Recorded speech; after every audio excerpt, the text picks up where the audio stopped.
Dear students, this is Praveen Kumar Agarwal from Management Department. Welcomes you in my today's lecture of Company Law. In today's lecture, we will discuss upon the concept authorities for convening meeting. आज के lecture में हम discuss करेंगे meeting के reference में कि अगर meeting को कन्वे करना हो तो कन्वे करने के लिए कौन कौन सी पर्टिकुलर अथॉरिटीज़ अवेलेबल रहती हैं या किन किन पर्टिकुलर अथॉरिटीज़ के बेसिस पर मीटिंग कन्वे की जा सकती है। तो हम उन पर्टिकुलर अथॉरिटीज़ के बारे में डिस्कशन करेंगे। इसमें जो पहली अथॉरिटी है that is the board of directors. The board of directors is empowered to convene every type of general meeting of the members of the company. Company की किसी भी टाइप की मीटिंग क्यों ना हो, कैसी भी मीटिंग क्यों ना हो, उसको कन्वेन करने के लिए बोर्ड ऑफ डायरेक्टर्स के पास कंप्लीट पावर्स होती हैं। कंपनी का जो आर्टिकल है वो उन्हें एक एक्सप्रेस एम्पावरमेंट प्रोवाइड करता है जिसके बेसिस पर जो बोर्ड ऑफ डायरेक्टर्स है वो कंपनी की जनरल मीटिंग को कन्वेन कर सकते हैं। ठीक है, कभी कभी क्या होता है, जो बोर्ड ऑफ डायरेक्टर्स हैं वो जनरल मीटिंग को कन्वेन नहीं करते हैं और उस केस में ट्रिब्यूनल्स क्या करते हैं, जो ट्रिब्यूनल है वो अपने डायरेक्शंस को इश्यू करते हैं और उनके डायरेक्शन को फॉलो करते हुए बोर्ड ऑफ डायरेक्टर्स को जनरल मीटिंग को कन्वेन करना पड़ता है। ठीक है, तो पहली अथॉरिटी हो गई इसके अंदर board of directors of the company. अब हम दूसरी अथॉरिटी की बात करते हैं। अथॉरिटीज तो बोर्ड ऑफ डायरेक्टर्स ही रहते हैं लेकिन यहाँ पर कंडीशंस थोड़ी सी चेंज होती हैं। क्या है? Second one is the by directors on the requisition of members. Company के जो मेंबर्स हैं यानी कि जो कंपनी के रजिस्टर्ड शेयर होल्डर्स हैं या मेंबर्स हैं, दोनों ही बात करेंगे हम, है ना। तो जो कंपनी के मेंबर्स हैं कभी कभी क्या करते हैं, वो जनरल मीटिंग के लिए रिक्विजिशन को फॉलो करते हैं। A requisition is made by the members of the company to call a general meeting. और जब कभी ऐसी सिचुएशन बनती है, ऐसे किसी भी रिक्विजिशन को डिपॉजिट किया जाता है by the required number of members. ऐसा नहीं कि केवल एक मेंबर ने अपील करी कि वो जनरल मीटिंग को कॉल करना चाहता है तो ऐसा हो जाएगा, नहीं। एक पर्टिकुलर नंबर ऑफ मेंबर्स इसके लिए होने चाहिए और जब ये नंबर ऑफ मेंबर्स उतने नंबर्स में होते हैं जिससे कि जनरल मीटिंग को एक्सरसाइज किया जा सके तो ये एक्विजिशन बोर्ड ऑफ डायरेक्टर्स के पास डिपॉजिट किया जाता है और उसके बाद जो डायरेक्टर्स हैं वो 21 डेज के अंदर यानी कि इस वैलिड रिक्विजिशन के रिसीप्ट के 21 डेज के अंदर मीटिंग को कॉल करने के प्रोसीजर को फॉलो करते हैं। पॉइंट क्लियर हो गया? एक जिस दिन इनको ये रिक्विजिशन मिलता है, वैलिड रिक्विजिशन मिलता है from the point of view of the members of the company और shareholders of the company, तो इसके मिलने के 21 दिन के अंदर जो डायरेक्टर्स हैं वो मीटिंग को कॉल करने के प्रोसीजर को स्टार्ट कर देते हैं।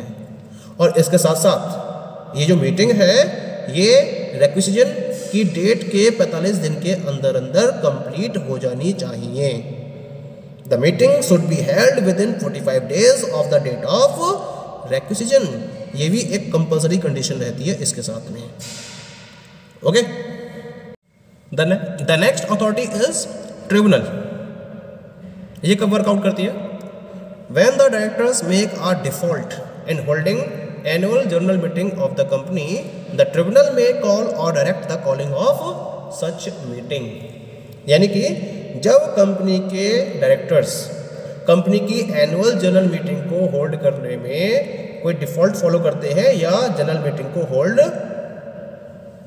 हेल्ड नहीं करते हैं तो उस केस में ट्रिब्यूनल क्या कर सकता है, इस मीटिंग को कॉल करने के लिए डायरेक्शंस इश्यू कर सकता है और उसके बेसिस पर बोर्ड ऑफ डायरेक्टर्स को जनरल मीटिंग को फॉलो करना ही होता है। On the same pattern, if sometimes impracticable for the board of directors to call and hold a general meeting other than an AGM. कभी कभी क्या होता है कि ये इम्प्रैक्टिकेबल हो जाता है, कुछ कंडीशंस ऐसी बन जाती हैं कि कंपनी की एनुअल जनरल मीटिंग के अलावा जो बोर्ड ऑफ डायरेक्टर्स हैं वो मीटिंग्स को ना तो कॉल कर पाते हैं और ना ही इनको हेल्ड कर पाते हैं। इस केस में जो ट्रिब्यूनल है it is having the empower to hold a meeting in any of the following cases. तो कुछ केसेस बनते हैं इसमें जिसके बेसिस पर मीटिंग को होल्ड किया जाता है बाय द ट्रिब्यूनल। पहला है एट इट्स ओन मोशन, यानी कि खुद के मोशन को फॉलो करते हुए या खुद की तरफ से पहल करते हुए ट्रिब्यूनल मीटिंग को हेल्ड कर सकती है, कॉल कर सकती है। और दूसरा होता है on the application of any director और member entitled to vote at the meeting, यानी कि जब कंपनी के किसी डायरेक्टर या मेंबर्स ऐसा जो वोट करने के लिए एंटाइटल्ड होता है, इनकी तरफ से कोई एप्लीकेशन मिलती है in regard of the meeting, तो उस केस में ट्रिब्यूनल क्या कर सकता है, मीटिंग को हेल्ड करने के लिए अपनी तरफ से एफर्ट्स कर सकता है। तो ये 3 अथॉरिटीज रहती हैं, पहली है बोर्ड ऑफ डायरेक्टर्स, दूसरी होती है मेंबर्स ऑफ द कंपनी और तीसरी होती है ट्रिब्यूनल्स, जिनके बेसिस पर कंपनी के अंदर डिफरेंट टाइप की मीटिंग्स को हेल्ड किया जा सकता है। ठीक है, अब हम बात करते हैं about the next topic and this topic is in reference of the notice of adjourned meeting. क्या मतलब है नोटिस ऑफ एडजर्न्ड मीटिंग का? कभी कभी क्या होता है कि यहाँ मैं 2 सिचुएशंस को डिस्कस करूँगा, ठीक है, और दोनों ही सिचुएशंस कोरम के रेफरेंस में होंगी। कोरम क्या होता है, पहले हम बात करते हैं एडजर्न्ड मीटिंग के पहले कोरम की। कोरम का मतलब होता है कि जब मीटिंग कॉल की जाती है तो उसमें मिनिमम नंबर ऑफ मेंबर्स का प्रेजेंट होना जरूरी होता है, और अगर वो minimum number of members meeting में प्रेजेंट नहीं है तो मीटिंग को प्रॉपरली हेल्ड नहीं किया जाता। अगर मीटिंग कर भी ली जाएगी तो वो एक वैलिड मीटिंग नहीं कहलाएगी, क्योंकि बिना कोरम के वैलिड मीटिंग कंप्लीट नहीं होती है। तो उस केस में क्या होता है, कोरम को फॉर्म करने के लिए मीटिंग को एडजर्न कर दिया जाता है। If a meeting is adjourned for want of quorum, the meeting shall stand adjourned to the same day in the next week at the same time and place. तो इसके रिगार्डिंग एक rule क्या है कि अगर मीटिंग एडजर्न हो जाती है due to the want of quorum की वजह से, तो जो मीटिंग है वो ऑटोमेटिकली एडजर्न होगी फॉर द नेक्स्ट वीक, यानी कि अगले हफ्ते में उसी दिन जिस दिन उसका डे डिसाइड किया गया था उसी दिन उसी टाइम पर और उसी प्लेस पर मीटिंग को फॉलो किया जाएगा। ओके, लेकिन एक कंडीशन और इसके साथ में, if the board decide some other date the meeting shall stand adjourn to such other date and at such other time and place as the board determines, यानी कि अगर बोर्ड ये डिसाइड करता है कि किसी और डेट पर उसको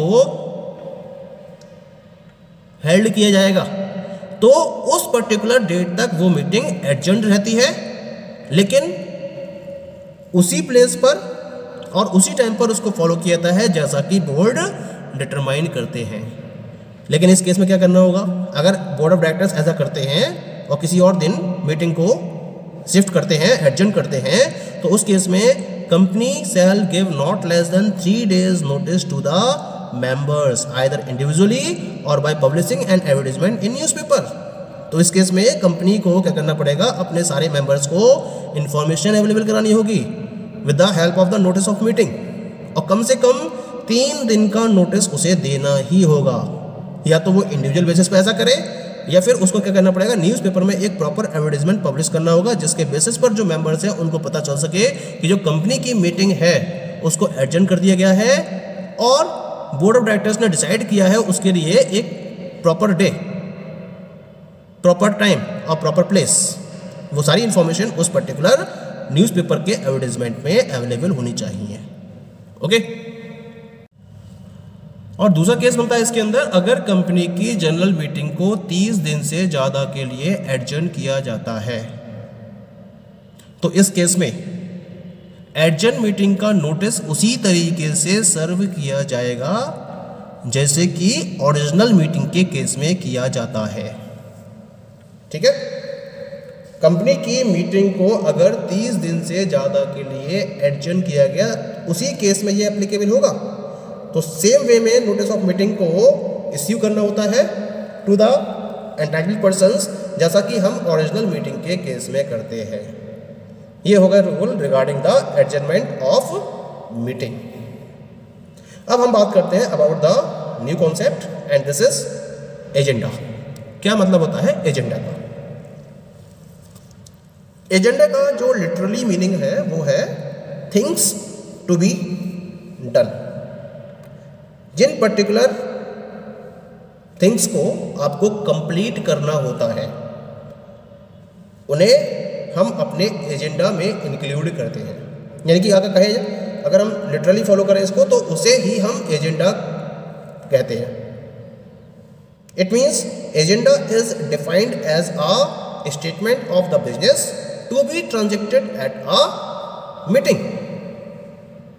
जब कभी कंपनी की मीटिंग को फॉलो किया जाता है तो उसमें जो बिजनेस ट्रांजैक्ट किया जाना है, जिसके रेफरेंस में रिजोल्यूशन पास किया जाना है या जो भी बिजनेस एक्टिविटीज उसमें फॉलो की जानी है, उसके रिगार्डिंग जो स्टेटमेंट क्रिएट किया जाता है in the notice of meeting, उसे हम एजेंडा के नाम से जानते हैं।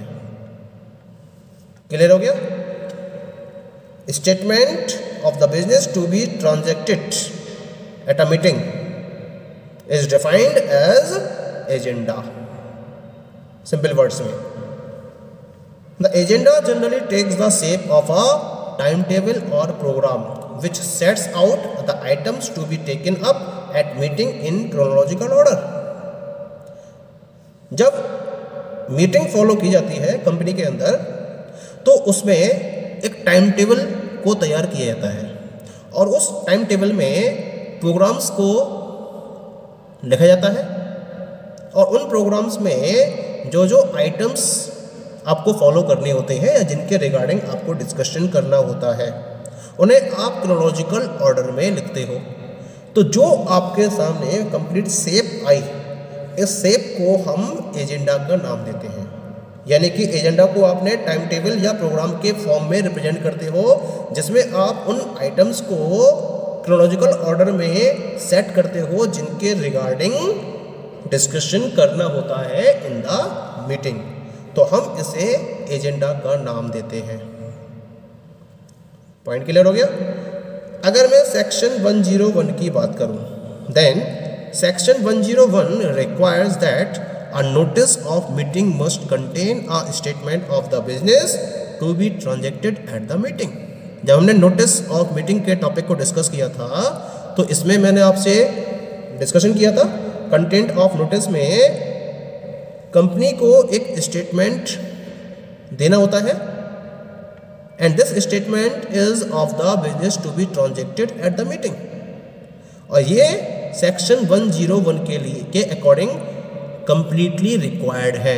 बिना इसके नोटिस ऑफ मीटिंग कंप्लीट नहीं माना जाएगा। It means that the company generally prepare and send notice including agenda to the persons entitled to receive the notice of meeting. यानी कि जो पर्सन नोटिस के मीटिंग को रिसीव करने के लिए एंटाइटल्ड होते हैं, कंपनी एजेंडा को उन नोटिस में इंक्लूड करते हुए उन्हें सेंड करती है जिससे कि उन्हें पता चल सके कि जब मीटिंग को फॉलो किया जाएगा तो उसमें किन पर्टिकुलर बिजनेस को ट्रांजैक्ट किया जाएगा या किन पर्टिकुलर बिजनेसेस के रिगार्डिंग डिसीजंस या डिस्कशन को फॉलो किया जाएगा, उन्हें इसके बारे में प्रॉपर इंफॉर्मेशन हो जाती है। ओके, इसके साथ साथ जो कंपनी सेक्रेटरी है वो भी एक डिटेल्ड एजेंडा को प्रिपेयर करती है और ये चेयरमैन के द्वारा यूज किया जाता है ड्यूरिंग द मीटिंग। इस पर्टिकुलर डिटेल्ड एजेंडा में कुछ स्पेस को, ब्लैंक स्पेस को हर आइटम के बाद फॉलो किया जाता है जिससे कि मीटिंग के टाइम पर जो बिजनेस ट्रांजैक्ट होना है उसके रिगार्डिंग अगर कोई भी नोटिंग उसको फॉलो करनी हो तो वो उस ब्लैंक स्पेस में कर सकता है। Okay, so this is about the concept of agenda. Thank you.